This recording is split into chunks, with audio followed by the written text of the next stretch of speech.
السلام علیکم معزز ناظرین، اگر آپ ہمارے چینل میں نئے ہیں تو ہمارے چینل کو سبسکرائب کر دیں تاکہ ہر نئی آنے والی ویڈیو کا نوٹیفیکیشن آپ کو ملتا رہے۔ حضرت ابو سعید خدری رضی اللہ تعالیٰ عنہ سے یہ روایت ہے کہ رسول صلی اللہ علیہ وسلم نے فرمایا، میں کس طرح نعمتوں سے مزہ لے سکتا ہوں جبکہ سور والا فرشتہ سور کو منہ میں لیے ہوئے اللہ تعالیٰ کی اجازت پر کان لگائے ہوئے ہے کہ کب اسے سور پھونکنے کا حکم ملتا ہے تاکہ وہ سور پھونکے، بس یہ بات کہو حسبنا اللہ و نعم الوکیل کہ اللہ ہمیں کافی ہے اور وہ اچھا کارساز ہے۔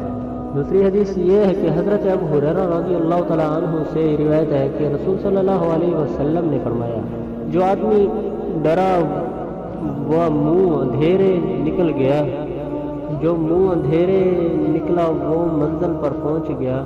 خبردار، بے شک اللہ تعالیٰ کا سامان قیمتی ہے، اچھی طرح سنو،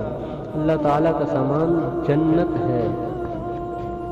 ایک اور حدیث میں آتا ہے کہ حضرت عائشہ رضی اللہ تعالیٰ عنہ سے روایت ہے کہ میں نے رسول صلی اللہ علیہ وسلم سے سنا کہ آپ صلی اللہ علیہ وسلم فرماتے تھے،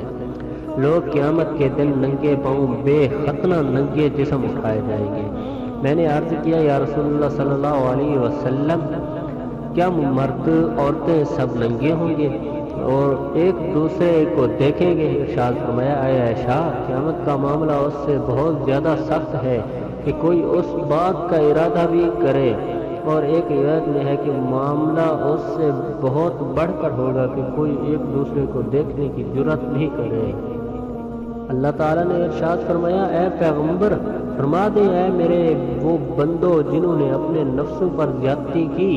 تم اللہ تعالیٰ کی رحمت سے نا امید نہ ہو، بے شک اللہ تعالیٰ تمام گناہوں کو معاف فرمانے والا ہے، بے شک وہی بخشنے والا مہربان ہے۔ اللہ تعالیٰ نے فرمایا، ہم نہیں سزا دیتے مگر نا شکرے کو ہی۔ اللہ تعالیٰ نے فرمایا، بے شک ہماری طرف وحی کی گئی ہے کہ عذاب اس پر ہے جس نے جھٹلایا اور منہ موڑا۔ اللہ تعالیٰ نے فرمایا، اور میری رحمت ہر چیز پر وسیع ہے۔